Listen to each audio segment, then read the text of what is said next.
কিছু সময় পূৰ্বে এটা বাতৰিত দেখিলোঁ কেইজনমান যুৱকে যি কামৰূপৰ হয় আমাৰ শিৱসাগৰৰ নহয় স্থানীয় আমাৰ তাতে গৈ থিতাপি লৈছে তো যি নহওক তো এই কেইজনমান যুৱক দেখিলোঁ শিৱসাগৰত লাঠি লৈ ঘূৰি ফুৰিছে মিয়া মাৰিবলৈ লাঠি লৈ ঘূৰি ফুৰা দেখিছোঁ আৰু মানুহক সজাগ কৰিছে। মই আপোনালোকক কৈছোঁ অহা 8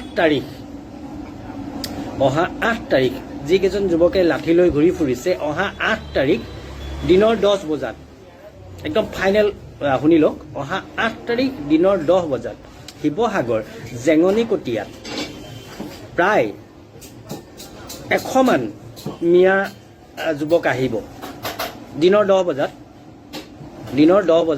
শিৱসাগৰ জেঙনিকটীয়াত 100 মান মিয়া যুৱক আহিব কাম কৰাবলৈ। মোৰ এটা বিশেষ কাম আছে, মই কাম কৰাবলৈ আনিম শিৱসাগৰ জেঙনিকটীয়াত দিনৰ 10 বজাত। আকৌ শুনি লওক, যিসকল যুৱকে হাতত লাঠি লৈ যিবিলাক ভাওনা কৰি আছে সেইসকলক কৈছোঁ দিনৰ 10 বজাত অহা 8 তাৰিখে মই প্ৰায় 100 মিয়া যুৱক আনি মোৰ এটা কাম আছে শিৱসাগৰ জেঙনিকটীয়াত লগাম। কোনোবা যদি মাইকা লাল আছে, এই যেনেকৈ এতিয়া লাঠি লৈ নাটক কৰি আছে, লাঠি লৈ আহিব, খালী হাতে নাহিব দেই, লাঠি লৈ আহিব শিৱসাগৰ জেঙনিকটীয়াত আহি উপস্থিত হ'বহি। চাওঁ কাৰ কিমান দম দেই, কৈ থৈছোঁ।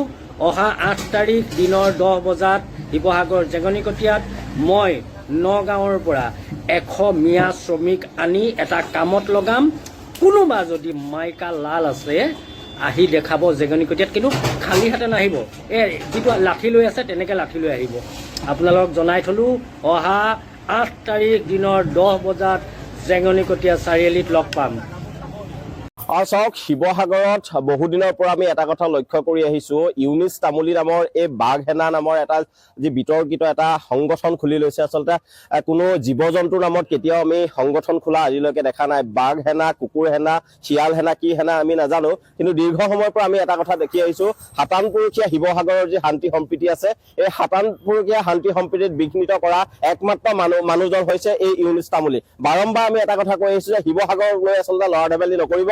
তেখেতে কেৱল শিৱসাগৰ বুলি নহয়, গোটেই অসমৰ প্ৰেক্ষাপটত অসমৰ বাতাবৰণটো আচলতে নাইকিয়া কৰাৰ তেখেতে চেষ্টা কৰিছে। শেহতীয়াকৈ আমি অসমক চালি ধৰা যি আচলতে মিয়া আছে, অবৈধ মিয়া অসমৰ পৰা বিতৰণ কৰা বা শিৱসাগৰৰ পৰা বিতৰণ কৰাৰ যি আমি জাতীয় সংগ্ৰামী সেনাই এটা আচলতে ধাৰা অব্যাহত ৰাখিছে। ইয়াৰ পাছত শেহতীয়াকৈ আমি এটা কথা দেখিছোঁ, এই বিতৰ্কিত ব্যক্তিজনে আচলতে শিৱসাগৰৰ জেঙনিকটীয়ালৈ আচলতে 8 তাৰিখে প্ৰায় 100 মান অবৈধ মিয়া লোকক আনি শিৱসাগৰৰ সংস্থাপন কৰাৰ কথা কৈছে। সমান্তৰালকৈ লাঠি লৈ গৈ তাত আচলতে সাম্প্ৰদায়িক সংঘৰ্ষ লগোৱাৰ যি ধৰণৰ এক বক্তব্য দিছে, তাক আমি জাতীয় সংগ্ৰামী সেনাই তীব্ৰ ভাষাৰে গৰিহণা দিছোঁ। শিৱসাগৰত এনেকুৱা 57 পুৰুষীয়া শান্তি সম্প্ৰীতি বিনষ্ট কৰিব পৰা এনেকুৱা মন্তব্য কেতিয়াও গ্ৰহণ কৰা নহয়। ইউনিছ তামুলীক আমি সতৰ্ক কৰি দিছোঁ, অনাদি অনন্তকালৰ কাৰণে যাতে ইউনিছ তামুলীক শিৱসাগৰৰ পৰা বেন কৰে, তাৰ কাৰণে আমি জাতীয় সংগ্ৰামী সেনাৰ তৰফৰ পৰা শিৱসাগৰ সদৰ থানাত আমি এজাহাৰ দাখিল কৰিম।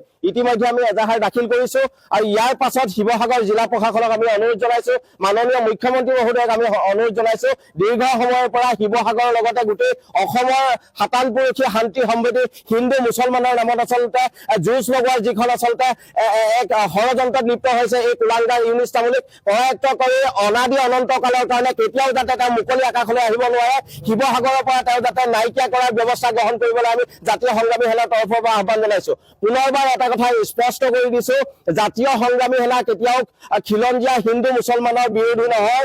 আমি কৈছোঁ যে আমি অসম তথা শিৱসাগৰৰ বিভিন্ন প্ৰান্তৰ পৰা অবৈধভাৱে থকা মিয়াসকলক আমি বিতৰণ কৰাৰ ব্যৱস্থা গ্ৰহণ কৰিবলৈ কৈছোঁ। শিৱসাগৰত এজনেই মিয়া সম্প্ৰদায়ৰ মানুহ থাকিব নোৱাৰিব। আমাৰ কথা স্পষ্ট, যেতিয়ালৈকে উজনি অসম মিয়ামুক্ত নহ'ব, যেতিয়ালৈকে উজনি অসমৰ প্ৰত্যেকটো প্ৰান্তৰ পৰা অবৈধ বংগবলীয়া মিয়াবোৰ মুক্ত নহ'ব, তেতিয়ালৈকে জাতীয় সংগ্ৰামী সেনাৰ এই ধাৰা অব্যাহত থাকিব। যিকোনো পৰিৱেশ পৰিস্থিতিৰ মোকাবিলা কৰি শিৱসাগৰ তথা উজনি অসম আমি মিয়ামুক্ত কৰিমেই, এই কথা পুনৰবাৰ স্পষ্ট কৰি দিছোঁ।